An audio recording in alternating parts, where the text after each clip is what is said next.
i7 ગુજરાતનો અવાજ। નમસ્કાર દર્શક મિત્રો, i7 ન્યૂઝ ગુજરાતીની સાથે હું છું આપની સાથે પાયલ બામભણિયા। તો જોઈએ આજના મહત્વના સમાચાર।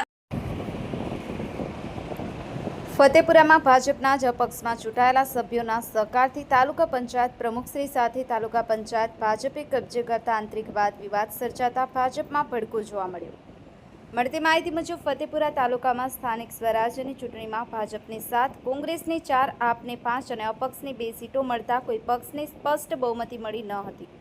ભાજપ પાર્ટીના માન્ય મંત્રી શ્રી રમેશભાઈ કટારા અને શંકરભાઈ અમલિયાની મહેનતથી અપક્ષનો સાથ સહકાર મેળવી અને બીજેપીની તાલુકા પંચાયત કબજે કરી હતી, પરંતુ પાછળથી અપક્ષની તેમની સામે હારેલા મેન્ડેટવાળા સભ્યો દ્વારા વાદ વિવાદનો એક વિડીયો વાયરલ જોવા મળ્યો હતો અને ભાજપ સંગઠનમાં વાદ વિવાદ સર્જાતો જોવા મળ્યો હતો।